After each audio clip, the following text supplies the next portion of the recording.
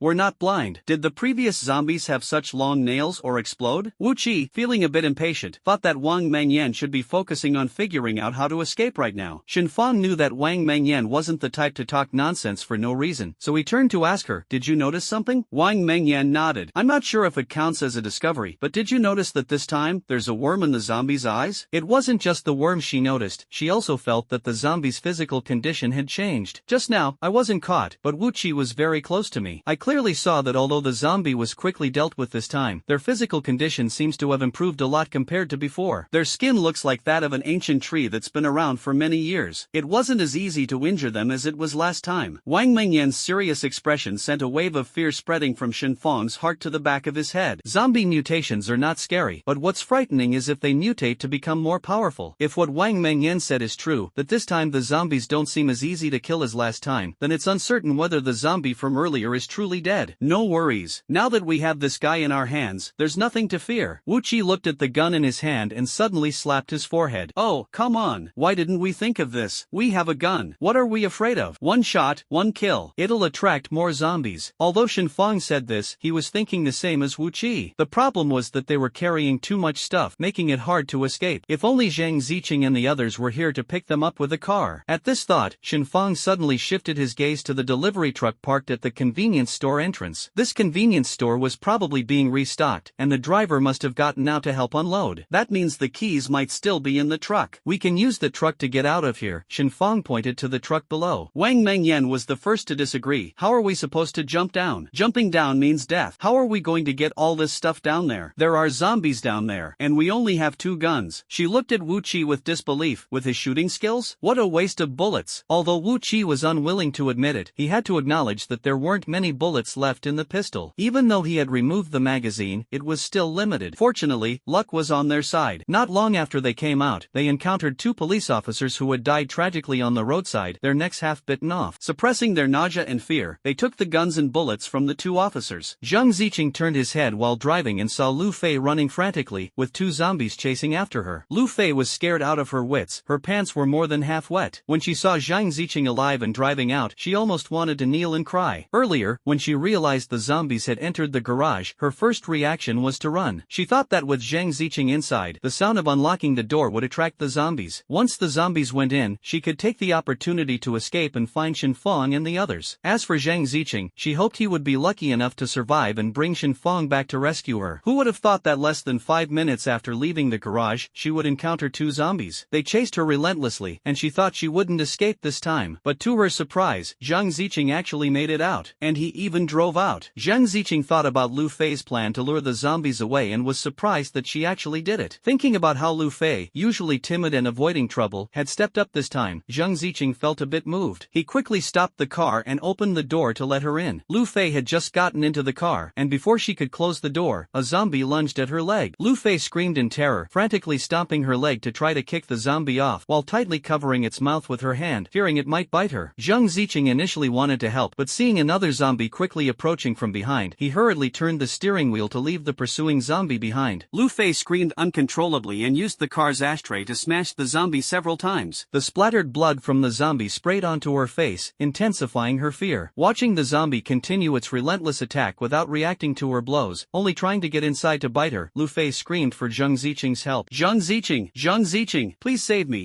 me, help me, it's going to bite me, I can't hold on much longer, I'm so scared, please help me. Ah! Lu Fei screamed hysterically, her voice hoarse and unrecognizable, completely unlike her usual self. Zhang Ziqing started the car, and Lu Fei's screams quickly attracted a horde of zombies in pursuit. Seeing the situation worsening, Zhang Ziqing couldn't help but shout at Lu Fei in the same tone, can you shut up? Do you know that if you keep screaming, we'll both die here? Lu Fei, startled by Zhang Ziqing's outburst, burst into tears and snot, please save me. I know I was wrong, I shouldn't have left you behind and run off alone. Please save me, save me. Zhang Ziqing, annoyed by the shouting, sharply turned the steering wheel, throwing the zombies off. The rear tire crushed a zombie's head, making the pursuing zombies even more frenzied. Lu Fei was almost thrown out as well. He quickly locked the car door and took a long time to recover. Finally realizing he was safe, he clung to Zhang Ziqing and wailed, I'm sorry, I'm really sorry. Zhang Ziqing sneered coldly without saying a word. Just now, he had felt quite moved, thinking this brat had finally come to his senses. Who would have thought he would actually abandon him? If he had known this earlier, he wouldn't have saved him and should have just let him die halfway. Lu Fei managed to save his life and cried for a long time before finally calming down. However, he knew he had accidentally let something slip earlier, and Zhang Ziqing must be particularly angry with him. So, he didn't dare to speak, fearing that if Zhang Ziqing got upset again, he might throw him off the car and leave him to fend for himself. Actually, I didn't mean to leave you behind and run off. I was just thinking of going back to get help to save you. Perhaps feeling the atmosphere was too awkward, Lu Fei hesitated and stammered out a sentence even he didn't believe. Zhang Ziqing rolled his eyes and slammed on the brakes, bringing the car to a stop. He turned to look at Lu Fei with a hint of irritation. Lu Fei, at a time like this, the only way for us to get out of this hellhole is to help and support each other. Can you stop messing up and running away at the critical moment? Do you realize that by doing this, you're not only risking our lives, but sooner or later, you'll end up losing your own life too? Walking all this way, everything Shinfang had done was seen by Zhang Ziqing. For Shinfang, he could have simply left them behind or used them briefly to safely find a place with people. There was no need for him to risk his life running around for their sake. If it weren't for Shinfang, they might have already died long ago. Therefore, Zhang Ziqing's respect for Shinfang grew stronger and stronger. Seeing Lu Fei act like this, he found it extremely ridiculous. It was as if Lu Fei was deliberately opposing Shinfang, doing everything in a way that left people feeling deeply disappointed. Although Lu Fei felt a bit unhappy inside, seeing Zhang Ziqing stop the car still made her a little scared, afraid that zombies might come over again soon. She quickly agreed, yes,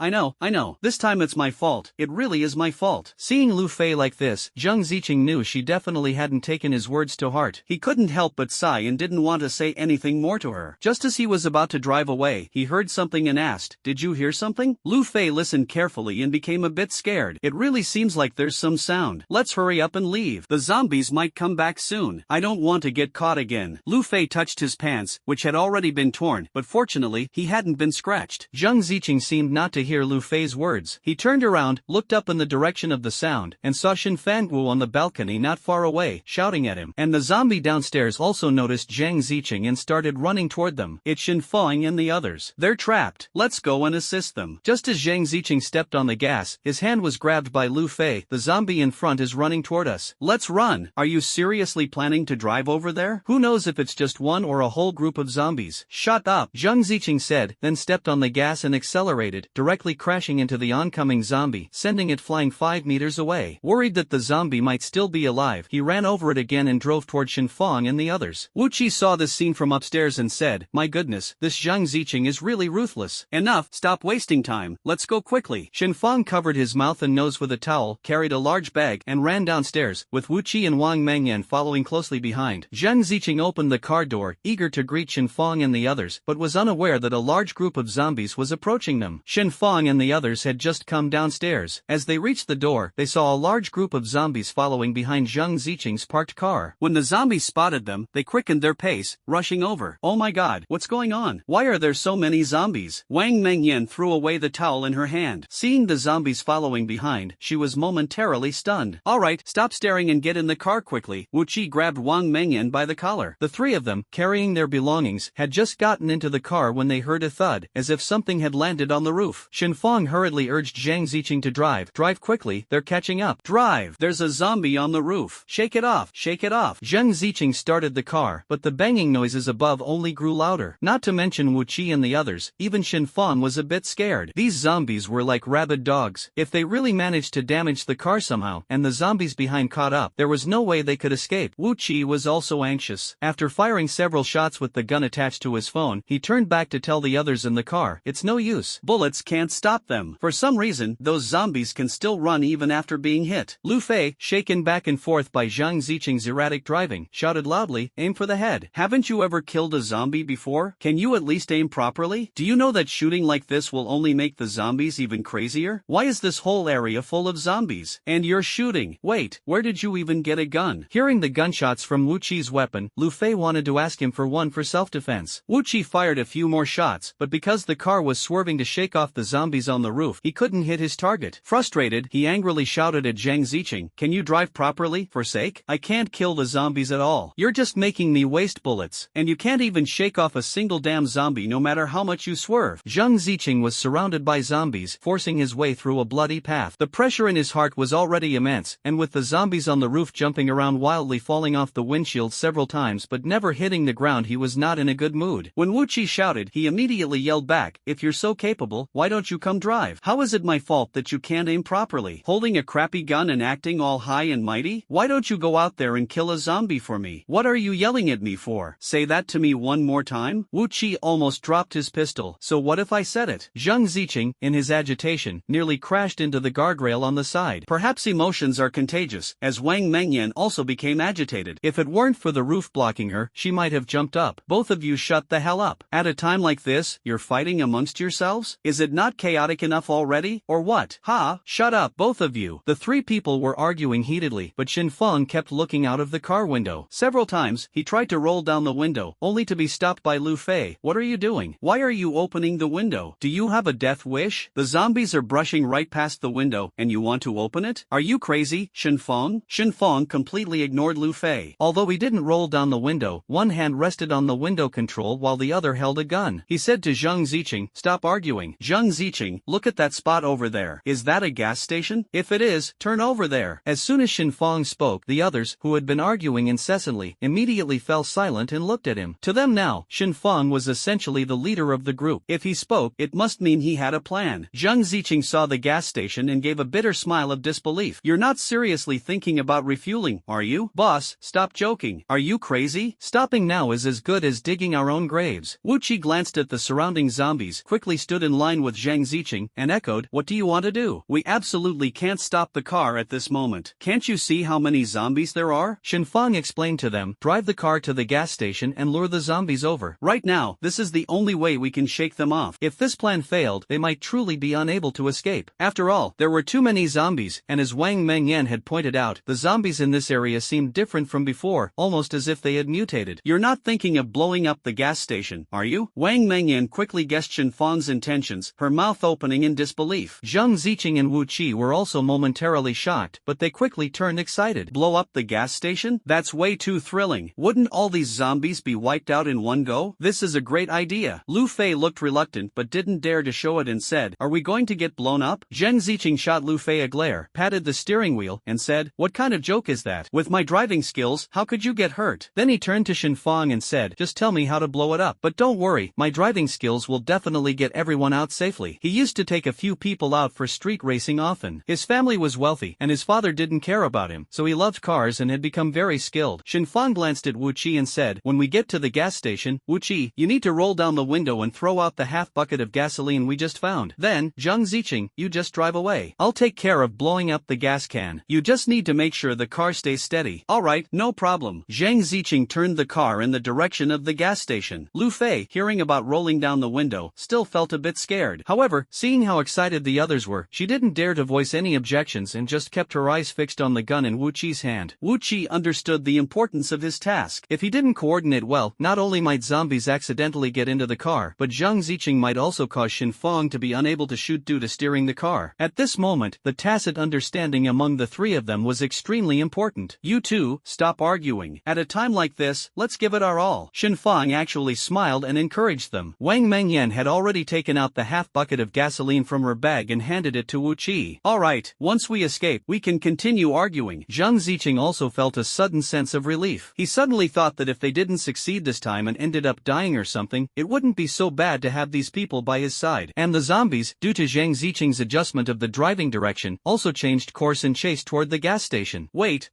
Lu Fei grabbed Zhang Ziqing's arm, forcing him to slow down the car a bit. I still feel it's not very feasible. You guys have no idea if the gas station explosion will hurt us. Xinfang's face was cold and indifferent. He unconsciously tightened his grip on the gun in Lu Fei's hand. Lu Fei was also somewhat afraid of Xinfang, but she still wouldn't give up. If the zombies weren't blown up and the blast wave flipped their car, wouldn't that mean they'd die without a burial place? Well then, shall we ask Lu Fei to come up with an idea for us? Zhang Ziqing thought of how Lu Fei had abandoned her and fled, and now he was blocking them again. She couldn't help but let out a cold laugh, only concerned about saving yourself, not thinking about others at all. Lu Fei felt that Zhang Ziqing's words were unpleasant. With so many people around, he felt embarrassed and his tone turned harsh. What do you mean? Why do you talk like that? Wasn't I just worried about everyone being in danger when I said that? Lu Fei finished speaking but didn't dare to say more. He was afraid Zhang Ziqing would bring up the incident of him leaving her in the underground parking lot, and then everyone would surely look down on him. If you want to do it, go ahead. Let me see how good your driving skills are. As soon as Lu Fei finished speaking, a zombie jumped onto the car window next to him. Somehow, it managed to latch onto the car door, its entire body pressed against the window, while one hand kept pounding on the glass, making loud banging noises. Although she was inside the car, she was still very scared in such a situation. He quickly moved closer, his eyes fixed on the gun in Wu Qi's hand. Zhang Ziqing also sped up the car, intentionally trying to shake off the zombie. However, the zombie seemed particularly stable, continuously pounding on the glass without any sign of falling off. Lu Fei, seeing this, felt utterly desperate. She thought the car window surely couldn't withstand such inhuman pounding from the zombie. If it shattered, she would be the first to die. In a moment of desperation, she snatched Wu Qi's gun and fired 2 shots at the zombie's head. The zombie immediately fell off, and the other zombies stopped in their tracks, feasting on the fallen zombie's corpse. Lu Fei let out a sigh of relief, but now there were 2 bullet holes in the glass. If 2 more zombies jumped on, the glass would probably shatter instantly. Zhang Ziqing sneered from the side, idiot. Wu Qi, not wanting to talk much with Lu Fei, tried several times to snatch the pistol back but failed. He looked at Lu Fei with some displeasure and said, "What do you mean? Give me back my gun, did you hear me?" Wang Mengyan, knowing that Wu Qi had the biggest issue with Lu Fei, quickly tugged on Wu Qi's sleeve, signaling him to speak nicely. She then chimed in to support Wu Qi, "Just give him the gun. It's not like it's of much use to you right now. Who says it's useless? This thing is amazing, okay?" Lu Fei said excitedly, not expecting the gun to be so powerful. She was reluctant to return it to Wu Qi. If she kept it for self-defense, she wouldn't be afraid of even 10 or 8 zombies. "Wu Qi, let me play with it for a while, and I'll give it back to you later. Look, the car window on my side is broken. It's too dangerous." Just like Zhang Ziqing said, if a zombie comes along and bangs on it a couple of times, I'll definitely be the first one dragged out, and then it'll be your turn. So, for safety's sake, let me use it here first. Once we're sure we're safe, I'll give it back to you. Hearing Lu Fei's nonsensical reasoning, Wu Qi didn't want to argue anymore. After all, Zhang Ziqing's car was getting closer to the gas station, and he needed to coordinate with Xinfang and the others. After Xinfang got in the car, he hardly said a word, sitting quietly with his eyes closed, resting. Wang Mengyan, a bit worried, called out to him, but Xinfang didn't respond. When she leaned closer, she realized Xinfang had actually fallen asleep. Falling asleep at a time like this. How tired must he be? Wang Mengyan shook Xinfang twice, and he woke up. He glanced at the group, rubbed his eyes somewhat sheepishly, and asked Zhang Ziqing, "Has the car arrived yet?" Wu Qi and Zhang Ziqing felt uneasy seeing Xinfang like this. Xinfang had been keeping watch for them during the nights recently, which was why he was so exhausted. Zhang Ziqing shook his head and spoke more gently. "If you're not feeling well, why don't you sleep a bit longer? I'll call you when we're close. Go ahead and rest." "What? Sleeping? At a time like this, you're still thinking about sleeping? Are you all crazy? Xinfang, you absolutely cannot sleep anymore. How can you drop the ball at such a critical moment? Do you know that a zombie almost got in just now? Can you imagine how terrifying terrifying that is? Luckily, my shooting skills are good enough to take it down directly. Lu Fei saw Shenfang asleep and felt particularly puzzled. Normally, Shenfang would go to great lengths to protect everyone. Why was he thinking about sleeping today? At such an inappropriate time? Shenfang smiled awkwardly, feeling a bit embarrassed. He didn't know what was going on. His head felt dizzy, and ever since they got in the car, he had been feeling drowsy. Even when Wu Qi and the others were talking, their voices seemed to echo, and he couldn't see them clearly no matter how hard he tried. On top of that, he felt a strange weakness throughout his body, as if someone else was trying to take control of it. He had no idea how he ended up falling asleep. Could it be that there was something wrong with the mist? Or was it the blue liquid he had consumed? Either way, it couldn't be anything good. He just hoped his body could hold up. Hearing Lu Fei's heartless remarks, Wang Mengyan shot him a fierce glare. Zhang Ziqing finally managed to drive the car into the gas station. Wu Qi, with lightning-fast reflexes, tossed the fuel canister down. By the time he turned back, Zhang Ziqing had already driven the car 50 meters away, but Shenfang still hadn't fired his gun. Zhang Ziqing couldn't afford to hesitate. He snatched the gun from Lu Fei's hand and, with a bang, shot the oil drum. However, the gunshot affected the car's speed, and a wave of heat surged toward them. Amid the charred remains of zombies, their car flipped over. Shenfang finally came to his senses and instinctively shielded Wang Mengyan, who was closest to him. By the time they managed to crawl out of the car with great difficulty, Lu Fei couldn't stop trembling. What did I say? You just wouldn't believe me, wouldn't trust me? Now look, something went wrong. What happened to Shenfang? He usually seems fine, so how did he make such a big mistake this time? Lu Fei was the first to climb out of the car. Pointing at Shenfang inside, she started rambling. Zhang Ziqing also climbed out. The car had crashed into the nearby railing, with the rear part hanging on it, forming a sturdy triangle. Fortunately, no one was injured, leaving only Wang Mengyan and Shenfang inside. Wang Mengyan shouted outside the car, "Shenfang has fainted. Can someone come and help me? I can't move him." Shenfang felt dizzy and was then awakened by someone calling him, "Shenfang, Shenfang, wake up. Hurry and wake up. Oh my, look at you. How could you fall asleep here?" Shenfang opened his eyes and found his long unseen mother standing before him. He felt a surge of emotion, and regardless of whether it was real or not, he rushed forward and gave his mother a big hug. "What are you doing?" His mother seemed a bit embarrassed, feeling strange about her son's sudden behavior. "How did you fall asleep in the hallway? Tell me, did you skip class again? If you don't study properly, I think your father will have to discipline you." Although Shenfang's mother threatened him verbally, Shenfang's hug seemed to warm her heart. She spoke with a smile and a gentle tone. "Mom, where am I?" Shenfang thought of his few friends and immediately stood up straight, his gaze toward his mother becoming wary. The uncle next door seemed to have just gotten off work. Seeing Shenfang glaring stubbornly at his mother, the uncle walked over, ruffled his hair, and said, "What nonsense are you thinking? This is your mom, speak properly to her." Seeing the uncle next door, he was even more shocked. What was going on? Where were the zombies? Wu Qi, Zhang Ziqing, where were they? Weren't they in the car, preparing to blow up the gas station? How did he suddenly end up here? Mom, am I dreaming? Shenfang still couldn't believe the mother in front of him. Logically, she should be in another city, far away from him. How could she appear in front of him, completely unharmed? And his old residential neighborhood, and the uncle next door? Where were the zombies? Wasn't everyone running away? What dream? I think you're still groggy from sleep. Mother pinched Shenfang's cheek, a bit annoyed. Why do you start talking nonsense as soon as you wake up? Hurry up and go home. With a face full of disbelief, he followed his mother into the house. Over here, after Li Ziming was dismissed, he drank every day to drown his sorrows, his mind filled with all sorts of messy experiments. When Li Qian came to encourage him to pull himself together, she was met with a round of mockery from Li Ziming. We both know that in this line of work, once an experiment fails, it's nearly impossible to climb back up. I've lost everything. Now look at me. Wife's gone. Job's gone too. Don't think like that. At the very least, you still have me, right? With so many zombies around, where could Bai Shui possibly run to? He'll come back sooner or later, and we'll find him and bring him back. Plus, he still carries the virus, and who knows when it might erupt. We've already planted informants in the hospital. As soon as there's news about Bai Shui, we'll know immediately. Li Qian patted Li Ziming's shoulder. The director had told her that Li Ziming was still useful and couldn't be eliminated, so now she had to calm his emotions. Otherwise, it won't be so easy to use in the future. Li Ziming drank quite a bit, and taking advantage of the moment, Li Qian quietly asked him, "What's wrong? Drank too much?" Then she herself picked up a glass of beer and gulped it down, asking, "If Bai Shui is really found, do you really plan to use the two of them for experiments as the director suggested?" Li Qian kept probing Li Ziming on this question. It was precisely because Li Ziming initially chose to use his wife as a test subject that the director allowed him to reach his current position. So this question can be said to be of critical importance. Li Ziming sneered twice without answering Li Qian. He recalled the first time he met the director. They were dissecting a zombie's arm in the hospital, trying to figure out where it came from. At that time, seeing his own research research results being studied by others. He went over to join the fun and see if they could make sense of it. Then he saw the director holding a small knife, muttering to himself, "This seems to be artificially created, using various hormones and self-made viruses repeatedly to allow the body structure to absorb better, and then suddenly triggering an outbreak of infection one day." However, it's unclear why someone would be able to create such a thing, directly altering the original human genetic cells. Li Ziming nodded beside him, looking at the director with newfound respect. He hadn't expected him to figure out so quickly how this zombie came to be. However, the specimen on the operating table at the time was merely one of his failed experimental creations. Just as he was about to leave, the director stopped him. He didn't know that the director had already thoroughly investigated him, even secretly observing his operations in the basement of his house. It was all part of a carefully staged plan to bring him under his control. "You must be Li Ziming, right? I've noticed you've been observing for quite a while. Do you have any thoughts about this? Feel free to share them." As soon as the dean finished speaking, someone immediately objected. What could a mere intern who just arrived at the hospital possibly understand? "Are you kidding me? Dean, why would you take an interest in someone like him?" Li Ziming felt a bit uncomfortable hearing this person's words. What was their problem? Little did they know that the zombie they were currently struggling to figure out was actually his creation. "I think this thing wasn't made in just a day or two. It's also quite obvious that there are wounds on its arm, which suggests secondary infection. This thing is likely just a failed experiment, and the person conducting the experiment must have an original source." As soon as Li Ziming finished speaking, the person who had looked down on him fell silent. No one else dared to be so certain, and Li Ziming's confidence clearly demonstrated that their levels of expertise were not on the same plane. The dean couldn't help but clap twice after hearing his words, his eyes filled with approval for Li Ziming. "Not bad, not bad. I never expected that a mere intern in our hospital could have such profound insights." Truly, the waves of the Yangtze River push forward, with each wave stronger than the last. Li Ziming felt a bit proud in his heart, with an uncontrollable sense of pride on his face. The dean seized the moment, leaned in, and whispered in her ear, "Would you like to join my experimental team?" He was momentarily stunned, thinking he might have misheard or misunderstood, unable to react. The dean spoke bluntly, "Someone who can understand the structure so clearly is either a researcher or, perhaps, the person you just mentioned who created the zombies, right?" The dean smiled chillingly, "Our place is safe and secure, and there will be someone to assist you. Mr. Li, I wonder if you'd be willing to cooperate? I'm very eager to see your skills." Seeing the dean smile, Li Ziming knew that pretending to be clueless was no longer an option. He sat at the dining table, looking at the familiar surroundings of his home, unable to react. The difference was simply too great. His mother was in the kitchen cooking, and the aroma of food disrupted her thoughts. What was going on? Where were the zombies? Where was Wang Mengyan? How could she appear here? Had time reversed? This was too unbelievable. Even if it was just a dream, being able to see his mother was already a great satisfaction for him. Seeing Shinfang unconscious, Wu Qi was a little anxious. He could now say that he was temporarily safe, but Shinfang, for some unknown reason, just wouldn't wake up. Wu Qi was a bit worried. What's going on? Wasn't he fine just now? How did this happen all of a sudden? Why can't I wake him up no matter what? Was he poisoned? The zombies shouldn't have hurt him, right? Wu Qi carefully examined Shinfang's body, his eyes filled with concern. There's nothing wrong? What's going on? All along, Shinfang had been their leader. They had no measures to deal with sudden incidents. They had made it this far by following Shinfang's orders. Now that she was suddenly unconscious, the group was like headless flies, not knowing what to do. Zheng Ziqing was also puzzled as to how someone who had been fine just moments ago suddenly passed out. When you were with Shinfang earlier, didn't you notice anything strange? Yes, how could there not be? Wang Mengyan thought of all the strange things about Shinfang earlier. When Wu Qi and I reached the convenience store where we were trapped earlier, we saw Shinfang inside and wanted to go help. Unexpectedly, Shinfang tried to kill us. Then, strangely enough, he suddenly rushed to the second floor and drank the blood left on a zombie's body clean, and then he passed out. At that time, Wu Qi and I were both dumbfounded. We didn't dare to get too close to Shinfang, nor did we dare to stay too far away from him. It didn't feel right to just leave him there, so we could only wait nearby for him to wake up. And guess what? When he woke up, it was like he had become a completely different person. He was fine again. Isn't that incredible? But that's not even the strangest part. The strangest part is that he himself doesn't even know why he acted that way. Wang Mengyan finished speaking in one breath, then looked at Shinfang with a bit of helplessness and said, "This time, I really have no idea what's going on." When Lu Fei heard Wang Mengyan mention that Shinfang had tried to kill the two of them earlier, she couldn't help but scratch her head. What if he wakes up and turns on us like those zombies? Maybe we should just... Before Lu Fei could finish, she was silenced by Wu Qi's fierce glare. "Shinfang has helped us so much along the way, and now what? You want to kill the donkey after it's done with the millstone?" Zheng Ziqing had no time to listen to their argument and continued to ask Wang Mengyan and Wu Qi, "Apart from these, did you notice anything else strange? For example, about Shinfang's surroundings? He believed that that everything has a cause and effect. Shenfang couldn't have suddenly become so strange and even tried to kill his own people. This was clearly a state of confusion, and there must be a reason behind it. Zheng Ziqing's reminder made Wu Qi suddenly recall something and slap his thigh. I remember now. Shenfang mentioned that he smelled purple particles? That pollen, it must be. Then he lost his mind and wanted to kill us. Wu Qi's words triggered Wang Mengyan's memory, and she quickly explained, at that time, we also encountered a particularly strange zombie. After it died, a vine grew out of its body with a small fruit on it. When the fruit burst, a lot of purple pollen particles spread in the air like mist. It must be because of that mist.